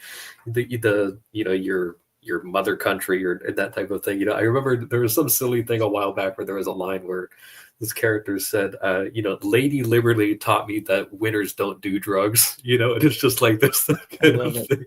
And it's just like a very kind of like patriotic, silly thing. But that sort of thing, it's like, okay, well, you've got the pointing, but pointing at a higher level than just interpersonal. And like that was sufficient for this fictional character to kind of properly orient himself. And but thinking of there's something that Gustav said about letting others care for you, and that is something, if you kind of detach the treat yourself as someone you were responsible for helping, if you just think of treating someone who you are responsible for helping, that maybe you don't want them to be unhealthily dependent on just you. And Yep. so you might put them in a situation where maybe, and especially, I don't know if he does it in this book, but where Peterson has talked about self-consciousness being the same thing as misery as far as the emotion goes. And it's like, well, you want to actually take the perspective and point it outward without completely neglecting yourself and becoming just like a floating pair of eyeballs. You want to probably, if you have someone that is in complete state of chaos, maybe give them a job, even if it's not paid employment, like just something to do, and to keep themselves at least not idle, and then put them in an environment with other people who are not antisocial and who are capable of not getting pulled down. I mean, using the example of the lifeguard, these people who are not like the like those inner city summer camp students that he references, where you send a lot of the antisocial kids to the summer camp and then they just get worse. But if you have a community where maybe you take one of these kids and he's the only kid and you put him in with adults who aren't going to wind up maybe like much older adults who aren't going to put up with this nonsense, that might be a much more stable environment for him to kind of not get pulled down by all of the other ones. And so if you're doing that for troubled youth, you can imagine just a guy that's in trouble. How can you get this guy's hands doing something, get his perspective, not focus so much inward, and then get him kind of focused on cooperating and participating with others? And if you're responsible for yourself, then how can you kind of direct yourself in doing that, so that other people can start taking care of you and you can take care of them? Yeah, that's a good point. Yeah, knowing where your boundaries are, because if you're responsible for helping somebody, you have to help them against their will at some point, right? Because ultimately, especially with individuals, our will is that we can will ourselves to not be safe, or to not need help, or to not, right? That's our will. That's always our will. That's the ego, just right in there. And it may not look that way, right? Because some people seem, we'll call them lazy, right? But they still want the world the way they want it, right? And the fact that you aren't wealthy and you can't have servants, doesn't stop people from not acting like they should have servants, for example, right? And so you have to go against their will to help them in that situation. Helping people is all about usurping their will in all cases. You can't help somebody without usurping their will. I'm sorry. And people are going to freak out about that. Also, I don't care, because you're just wrong. What I said is absolutely true, because we all wish and will and desire and have a passion for complete autonomy from the world in some sense. And how that looks is different, but it's not actually different. Gustav, do you have anything before I continue with my skating?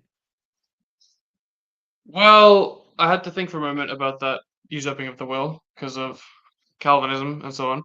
But there's a point. Maybe this is one of your points, but he makes an example of how our reaction to chaos is sort of anger, like that we have an instinctual reaction to chaos. And I'd like to point out that that is not a reaction to chaos exactly. It's because you already have some sort of ordered sequence of things happening that is reliable. That's structure, that's order. But when you have true chaos, you can't help but mirror that, and that makes you very chaotic inside, emotionally turbulent. Right. And you don't know what's going on. And in this chapter, he uses the example of discovering infidelity. Well, you've discovered it. You have the sort of floor taken out from under your feet, yes, but you know that there's something happening. But when you're suspecting infidelity, that's a different kind of reaction. Right. No, it's a good point. Yeah, he's not right about a lot of that stuff, unfortunately. John Vervaeke has a better way of talking about this. He talks about the axis of awe and horror. Right. And so you can meet chaos with awe or horror. It's up to you, right? To some extent. Some people love chaos and they'll just dive right in and they'll go to a rave. Right. I don't love chaos. I don't go to raves for that reason. Right. Because they're very chaotic. I mean, that's what they are. And some people love that chaos and they revel in it and they, you know, and I mean you're going to encounter chaos anyway. So why invite it would be sort of my thing. So yeah, I like that you pointed that out. Let me just continue on then. Peterson makes a claim that our minds are older than us. And that's an interesting way to break everything. I don't know why. I don't know why you'd want to break everything, much less use that method. But again, this is that denial of created order. When you don't start from the creation and order as such, because there is an order, or maybe the way to manifest potential in a predictable, structured fashion is order or something. If you want to think about it that way, that's fine. But our minds are not older than us. That's ridiculous. That's just an absurd way to think about the world. And you know, it's interesting because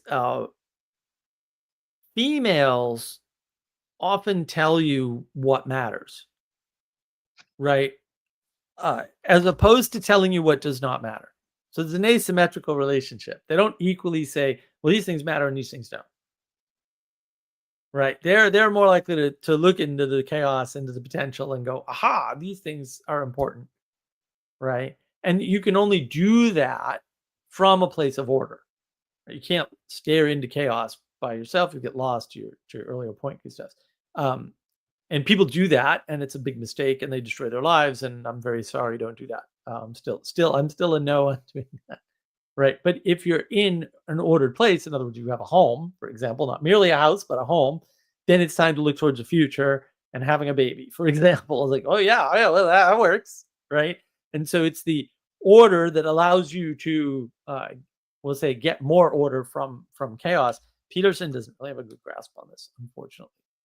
And he does a lot of focusing on like the genetic material, and he's using the physical as the highest frame, which is materialism in my definition. And if you don't like my definition, you're just wrong, because my definition is pretty damn good. When you hold up that materialism, you know, that physicality as the prime mover or the most important thing, or however you want to frame it, that's materialism. It's not a rejection of all non-material things. It's a preference for the material things moving the world over, which doesn't happen ever, by the way, over the ethereal things moving the world. That's materialism. And Peterson's a big materialist with a healthy focus on the non-material, we'll call it, or the ethereal. But he does focus a lot on genetic material. And it's weird too, because he says the physical structure of the brain represents this duality. This is where he starts talking about dualism all over the place for some reason that makes absolutely no sense to me. But the physical structure of the brain is representative of the constraint of physicality, which must understand something bigger than the physicality, which is the non-physical, the ethereal, that thing above you. And Peterson totally misses on that. McGilchrist almost gets there. But they're building from the bottom up. Just starting backwards again. Start from creation, and then everything makes sense, right? And that I think is part of his deep problem in this particular chapter. He talks about Taoism, and of course he's a Western Buddhist, not a real Buddhist. And you know, he seems to think to use that to justify his duality, but Taoism uses duality as a justification for action and as a contrast to see, not as a way to act in the world. and not as a justification for action in the world. That's actually just technically incorrect. I have no idea what he thinks he read. Like, where did you read that? Because that's no. I'm just going to tell you it's not there. Definitely not there. I understand where the interpretation comes from. It's called listening to Alan Watts, who's an idiot, but it's completely completely wrong. And his other claim around duality is that to straddle the fundamental duality is to be balanced. There's no such thing as a fundamental duality. Like, the fact that you're a scientist and you cleave the world in two just means you need to listen to more Tool. They have a great song called Right in Two, which is phenomenal. It's a phenomenal song. You haven't heard the song Right in Two. It might be their best song since 46 and 2. Actually, Right in Two is it's great. It's great. It really does get to the heart of like why science just destroys everything. Because it's this cleaving in two thing is going to absolutely make everything worse. So I'm a no. I'm going to pause there in case you guys have comments.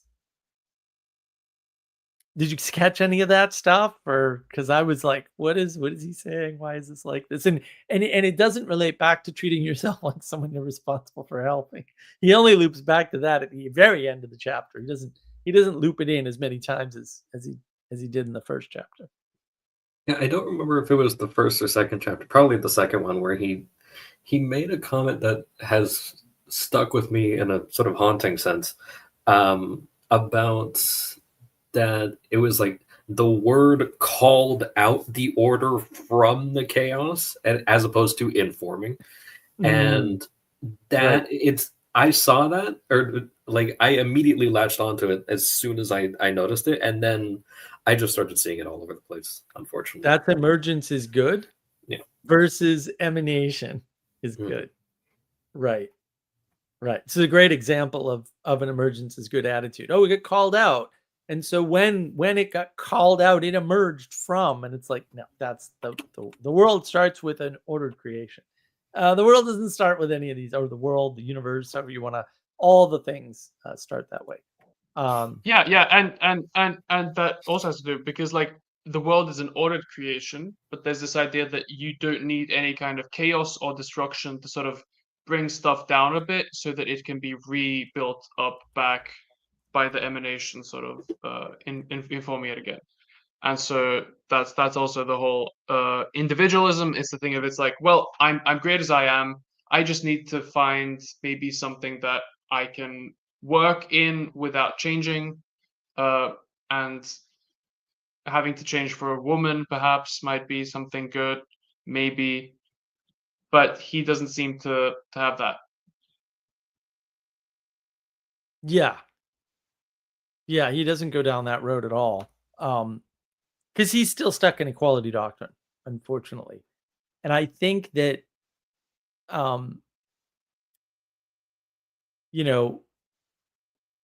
he says order's not enough, chaos can be too much, which is a nice asymmetry, actually. I like that. I'm like, yes, order is not enough, but chaos can be too much. And that is very interesting to me. But then he gets into his, foolish biblical exegesis, I think they call it, where he starts talking about Adam and Eve and they don't seem conscious. And I'm like, I don't know. I think he means knowledgeable, because that fits better with what he's talking about. But conscious is a way of being aware. It's a type of awareness, we'll call it. And aware of what? And how could they be conscious, right? Like, what would be the alternative? Like, if they're not conscious before a certain point, what were they? Right? Because I like Peterson doesn't have answers for this, obviously, which is fine. But like, then why is he talking about it? And then he goes into the worst of all snakes, and I'm like, but what does this have to do with treating yourself? So you're, like, no, you should be talking about that and not about Adam and Eve. And again, like, look, I mean, I hate to break it to you, starting with Adam and Eve and with quote consciousness, which is an irrelevant Cudworth word that should be eradicated from the universe, is not starting at the beginning. The beginning starts with in the beginning. Why do I have to say this? Why do I feel like I have to point this out? Poor Peterson. Like, bro, like seriously. Like you could resolve all this by starting it in the beginning and not jumping ahead to consciousness. These guys are always, they love consciousness, even though they can't define it. They love it. And that's another sort of deep mistake. And then he, the worst of all snakes is the eternal human proclivity for evil. And I think he means the availability of evil, right? And our draw towards it or something. But he uses the term proclivity. And I don't think that's correct at all. And it's interestingly incorrect framing for somebody who knows psychology, to be honest. Like, I don't know, bro. Like, it sounds like projection. It doesn't sound reasonable to me. Isn't there like an existing concept for the proclivity towards evil? Concupiscence. Yeah. Which I mean, it's up there as far as snakes go, but I don't think it's it's necessarily the top one. I mean, it's an issue, right? But yeah, it's definitely one of many issues, but I don't think it's the top issue because his again, his claim is it's the worst of all snakes, and I'm like, I don't know about that, In Harry Potter, it's the basilisk, and this appeal to the passions that he makes. He doesn't call it passions. He just lists drugs, alcohol, and internet porn, which are very specific. But those are sins or potential sins, and it's not a very good list. First of all, alcohol is a drug, so alcohol and drugs and alcohol is the same thing. And internet porn is only one form of porn, and like they had porn magazines before that, and we still have them now. So I don't know. There's prostitution. There's all kinds of bad things in that space. I don't know why you picked that one. And I mean, he talks about you can't get rid of these things because they just reappear, right? And again, like that's great. That's the perennial pattern. John Vervaeke calls them perennial problems. That's not correct because they don't have solutions. They can't be problems. They're perennial patterns. And the thing is, without those passions, things would not be dull, right? But we would be curious, like forever. Because there's no way without the passions, you can't satiate your curiosity. And I don't think people realize that. But also that's super important, understanding the world. Like without the passions, you can't fix curiosity at all. And curiosity is a dangerous thing. And, he does this stuff around the snake tricking Eve. And I'm like, no, because the snake doesn't even lie to her. I mean, it's very strange for somebody to say simultaneously, not even that I agree with it, right? But it's a strange, like you got to look at the formulation he's giving, even though it's wrong, and realize that there's a contradiction in his formulation. So on the one hand, he says they're not conscious, right? Until they eat the apple, basically, right? Until they eat the fruit of the tree. On the other hand, right, he's saying explicitly that the snake tricked her. She's not going to die. And I'm like, actually, my friend, according to the thing you've set up, she did die. She absolutely died because she didn't have consciousness. She became conscious. So whatever she was before has changed. And that is a type of death. And therefore, like your formulation is wrong. Now, I would have to argue both, right? I would have to say, no, his formulation's wrong because she was conscious all along. And also she died, but for a different reason. That would be the way I would resolve that. I'm not going to do that here. I'm not a guy who does biblical exegesis or whatever they're calling it this week. But is Eve self-conscious, or does she become self-conscious, or does the knowledge of good and evil allow her access to give into her passions, which she just didn't have before, right? Because even, and Peterson mentions this earlier, right? Like in the previous chapter, right? Oh, the availability of things allows you to potentially engage with them, right? In other words, your awareness of the availability of things like good and evil allows you to potentially engage in them, right? So that's not a self-consciousness at all. That's a consciousness completely outside of you. right, that you can then imbue. So it's weird that he gets this wrong, especially after writing the first chapter. I don't know, maybe he didn't read it in order. I don't know, that's possible. So, this whole idea of is Eve conscious is actually the wrong sort of question. And, he seems to think women are the only thing that makes men self-aware, but they're not. They're just the largest mover, right? Men can make other men aware. Like Jocko Willink does that all the time, right? I don't even understand what you're saying. A lot of people want to be Joe Rogan. Like I don't get it. Like and Joe Rogan will tell you like you're not all you could be, sort of thing. Oh, okay, fair enough. And Peterson did that too. It's like I don't know about your, that blanket statement. And then he goes into nakedness and judgment as such through inequality, right? But like he doesn't seem to understand that this offers a way out. And so the idea that you can be judged by somebody needs to be linked that the judgment only exists because they can be an exemplar. Like if they can't be an exemplar to you, they also can't judge you. Like no judgment would occur. Like if you absolutely, don't care about Gustav's glorious beard, then the fact that you don't have one doesn't judge you because you don't care, right? But the only reason you would care is because, it in some way is something that you wish you had or could have, right? And so that you can't separate those two concepts from one another. They're not separable. So that judgment comes about as a result of your desire or passion, however you want to, however you want to frame it. And it's weird too because he just talks about what he wants or whatever, and or what people want, but he doesn't talk about people who don't choose that trade-off, like they don't accept the trade-off, because there are a lot of people who don't accept trade-off, and Peterson doesn't address that at all.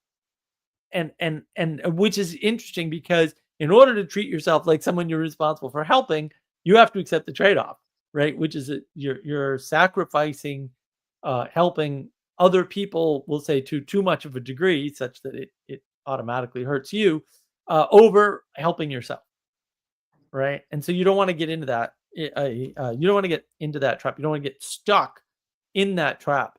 And then he goes into a bunch of stuff that boils down to original sin. Right? Put aside pleasure for security. Fear destroys pleasure. Right? It's not a put aside pleasure for security. That's actually completely wrong. And especially when you see fear in potential rather than in the actual. Right? And he talks about building heaven and earning immortality, and that is strictly anti-West, anti-quote Christianity. Or anti-Catholic, I would say, which is the more precise way to say it. And so I don't know where he's getting that from. He doesn't back it up. And again, I don't know how it links to the treatment of yourself, right? And he does make some good points about our unwillingness to take responsibility for ourselves as creatures made in a divine image. My paraphrase. So I thought that was good, but he talks about virtuous self-sacrifice, and I thought about it. I'm like, there's no such thing as self-sacrifice, right? All sacrifice, you're giving something up, and so all sacrifice contains an element of you that you're surrendering. Otherwise, it's not sacrifice. It's just a gift. Well, fair enough. I like gifts. Most gifts are also a sacrifice, but a minor one, we'll call it. But because you got to put time, energy, and attention to getting it, right? Yeah. To give it to somebody, right? It doesn't have to be in the moment. You can get a bunch of gifts, and then when someone shows up, give them one of the gifts, right? It's not that hard. It can also be theft if you're making somebody else give it up. Yeah. Right. Yeah, exactly. Well, then that happens. So, conflict, I think, was arbitrary before Christianity, which is another thing that Peterson doesn't seem to sort of understand. And I don't know. I mean, at the end, he sort of does loop it back. and he, you know, failing is no excuse. Falling short is okay. I think is an important point that he makes in sort of towards the end of the chapter. And he does point out the truly good, not happying or desiring, right? Goodness is transcendent of your mere state. In other words, there's more to the world than you, right? Because that, excuse me, that individualism, that narcissism sneaks in. But he makes the point, keep promises you make to yourself. And I think that's important because it'll make it easier for you to keep promises to others and do both, right? And he does talk about the power of vision and direction, although I would correct it to orientation. And he mentions the why making the how bearable sort of thing. And to regain the garden, walk as if you are important to the garden, which is a statement of reintegration. I think that's the better point. I don't know to what degree he actually made that point, but I don't think it was sufficient. And so I think that really the way to view this is to say, when you don't take yourself seriously and treat yourself as valuable, your ability to treat others as valuable will suffer over time, as well as your ability to integrate into the divine created order that you are born into. Right? Because in order for you to be worthy of that, you have to take responsibility for yourself, not just for everybody else. And that goes back to the poverty is piety stuff that we sort of began with. So what do you guys think about that? Because that's all my notes. Pretty much, I skipped a couple, but that's most of my notes on that whole chapter and sort of some of the deficits in the chapter. So I think I'll probably just toss in a couple of quick things. One, and this is, I'm still rolling off of, some diagrams in my head from the Language of Creation book club, but this thing of, you've got, when you disconnect from your higher principles, there's a tendency to also lose the connection of what's beneath you. So, for example, if you lack discipline, then chances are you're going to, I'm thinking of people that are very, if someone's very unprepared and maybe they go out into the wilderness or something like that, like you have a greater responsibility to, change your socks, maintain your shoes, that sort of thing. But if you have a complete and utter lack of principles, then you're probably not going to care about that. And pretty soon you wind up losing the support of, the things that are supposed to be holding you up at the bottom. And there's kind of just like a collapsing there. And you can see that just, a person collapsing from exposure because of lack of preparedness or what have you. But you can also have this in the case of, okay, you have in many ways an example of, like the original family. And here's a disconnect from the principles, sort of egocentrism or individualism of I'm going to take the thing. And then to the point of your hierarchy video this week, once you have equality, that results in opposition. And so you wind up having this kind of like, oh, well, this person did this and that person did that, instead of just, the hierarchy has collapsed at that point and now we're flat. And it's not just flat. Now it's also like we haven't had enough time to let it completely sink down either. It's only just begun to kind of, fall down. So thinking about that, and then I feel like I forgot one of the other points I was going to make. You had a lot of good points in there, but yeah, I'll leave it at that for now. What you got, Goose Tubbs? I would just say really good points. I didn't get a lot out of this chapter overall, but I think this leaned into criticism, so which was fair criticism. Yeah, and I think we want to focus more on implementation, and the implementation of this is realizing that you can pay attention to yourself in the way that you pay attention to others, because you're a person like them in some sense, right? Not completely like them. And I think, a general thing you can take away from the channel is, or from the chapter rather, is Peterson is bad at biblical exegesis and probably shouldn't be trusted to do any. And he's having mommy issues somehow. Other than that, and I don't know why that stuff's all thrown in here. Other than he's noodling on it, but he doesn't tie it back. But once so chapter 1 is, like I said, it's just you aim inward sort of a thing, but also in aiming inward, you can manifest something to the outside world, right? Very good, actually, right? And I think the title for chapter 2 is also very good. It's like you can aim outwards, and you can aim the fact that you can aim outwards means you can also apply that to yourself. Instead of inwards, you're applying it from the outside of yourself to the outside of yourself, which I think is actually a really good step and a really good progression. It's one of the things I like about this book in particular, right? Which is just the first 12 rules. And maybe we'll do Beyond Order if this one's fairly popular. Yeah, I mean, we'll see. But one way to sort of treat yourself better is to recognize that there is a way, although it will look different, in which you can do for yourself what you do for others. And once you sort of realize that, you can start to implement that, whether that's take your vitamins, right, or take your medicine, or understand your place in the hierarchy. There's this whole thing about how, well, you'll take care of your pets. It's like, yeah, but your pets can't take care of themselves. Right. And it's like, yeah, if you know the proper place in the hierarchy, it's easier. And it's very hard to take care of yourself in the hierarchy when you don't know where you are in the hierarchy. You're suffering from domicide. See my hierarchy video. See my domicide video. See my live stream from Friday on anxiety. Those are all basically the same thing at some level. So, we should practice understanding how we see others in the world, and practice how we can see ourselves in that same way, even if, again, our implementation is going to look a little bit different. Anything to close up before we go into closing reflection? I think I want to also just kind of add, there was a point that you made about,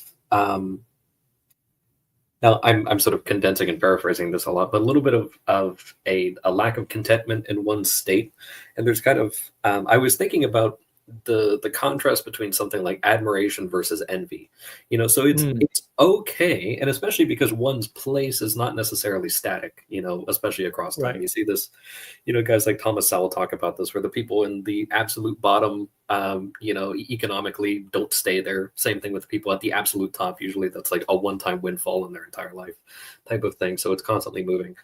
And this thing of envy, just for the folks at home, is not necessarily wanting what someone else has, but wanting something that someone else has at their expense, or being upset that they have it because you don't. Whereas if you admire something that another person has, you might that's an opportunity for mimicry, or to just kind of appreciate the fact that that thing exists. So you may benefit from the fact that, say if you admire a doctor or like a surgeon or something like that, and you needed a surgeon, like you can admire them without being envious of, oh, I wish I was a surgeon or something like that. It's like, no, you still got the surgeon's services if you genuinely needed them. Whereas you might admire a quality in somebody that you don't have, and maybe it actually is attainable, but you need to attain it. Maybe you need to ask for help with it, or maybe you would go to that person and ask them for tips or something like that. Like there's, and it doesn't have to be a flat sort of just straight vertical hierarchy. There are people that are really good at stuff. Like, I think there was some lady, was it Marie Kondo? I don't know if anyone saw this. She's like the lady that puts people's houses in order and everything. And like that lady's tips on she's just, if anyone hasn't seen her, she's like 4 feet tall, just this tiny little woman that goes around, and she's like a little fairy that just helps people fix their homes.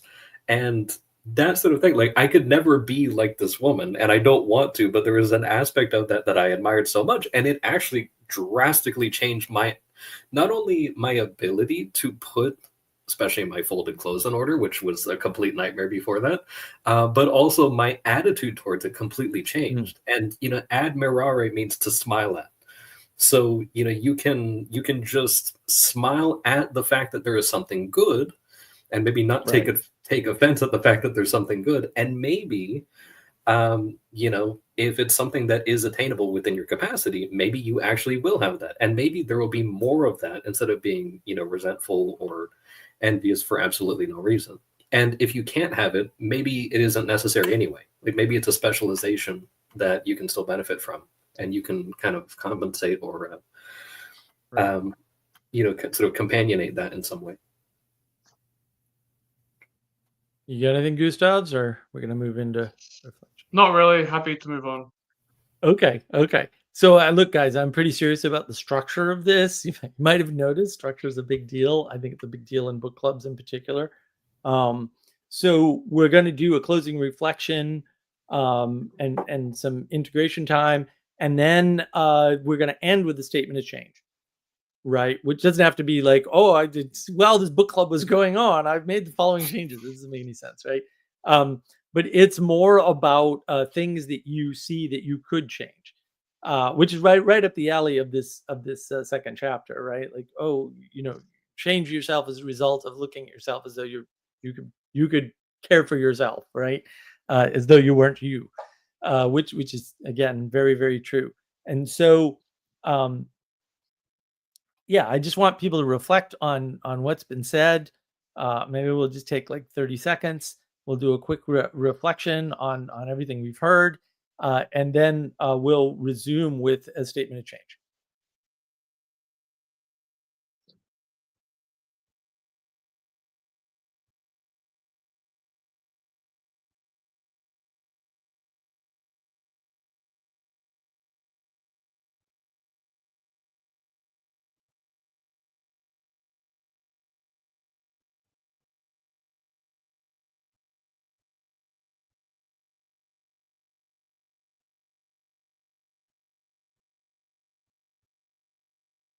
All right. And so for me, I'll just lead the way here. So statement for change, I think, based on, we'll say, the integration of the lessons of these two chapters is when I'm interacting with the world, I could do a better job of seeing how I fit in and affect the things around me, which I think is the combined theme of these two chapters. Like, what is my impact on the world? And so I see an opportunity for that change, and that change, of course, which is a change in perspective, roughly speaking, will have a cascade effect and change a bunch of other things too, I think. Castle, would you like to go next? Yeah, so it's still a little low resolution for me, but I'm thinking just a lot on just the posturing of those signals, just recognizing that there's certain things that I know for a fact is good, certain things that perhaps I could be broadcasting better, or that if I committed to signaling certain good habits or behaviors or what have you, that the fact that I'm doing that and that I am going to be kind of subject to potential feedback, or at least the perception of others who hopefully would be benefiting from that, and I would have some sort of responsibility for that, should give me some maybe incentive or necessary pressure or something like that to strive a little better in those areas as well. So I think just doing a better job of, when I know that there's something that's important that I should be doing, to, without trying to constantly sort of draw the attention to myself, also not be afraid of really exemplifying that even without words, and not thinking that it's being necessarily like, pharisaical or something like that, to be seen doing something, because you need to kind of encourage that mimicry. And I think, to a point that you've made in the past, like, people don't People don't follow ideas or mimic ideas; they follow and mimic people. And so you have to have the actual personal exemplar, even if you don't know the person's name. And I've seen that so many times where I've sort of agonized on an idea of, oh, should I do this? Or, like I'll have 2 or 3 different options. And then I'll just see a guy doing the option that I kind of wish I had. I had the confidence to do, and I just see some guy just do it like it was nothing. And I was like, oh, it was that easy. Like it was actually that easy. And to kind of think, oh, maybe I could just be that and not know that I was that. And, Right. Maybe there will just be more of that by setting things in motion. Excellent. Gustav, what do you got? What do you think you'll actually change based on what you've learned? I'll keep it short and simple. I'll work on my posture. Hey, that's great. That's great. That's good change. So, look, I hope everybody participated, especially in that last 2 sections, the closing reflection, integration, and the statement of change, because that's what this is all about. This is a pragmatic book club, right? And hopefully, we've given you enough stuff to think about that you could do or implement some way in your life to facilitate that. And hopefully, we'll get more people on video and more engagement in the live chat with the subsequent book clubs. So feel free to join in. And the Market Wisdom Discord server has more stuff, including, we'll say, the base outline. And look, I hope everybody has a good week. We're going to do this again next week. Obviously, the reading assignment is chapters 3 and 4. So it's going to be real easy. It's going to be 6 weeks. It's 2 chapters a week. We're just going in order. There's no treachery there. And if you can stick with it and get in the groove. And again, I encourage everybody to take notes. Like read the day before and take notes so that you have notes to bring to the fore here. And I myself failed to read the day before for reasons which aren't clear to me at all what happened yesterday. But it happened. So I had to deal with it this morning when my laptop was broken. So this is why you should read the day before and not 2 hours before it starts. So have a great week, everybody. And look, I want everybody to sort of remember kind of the purpose of this is so that you can be better, because the world needs you to be better. You can read that 2 different ways at least, and they're both valid. So have a great time, everybody. I hope to see you at episode 2.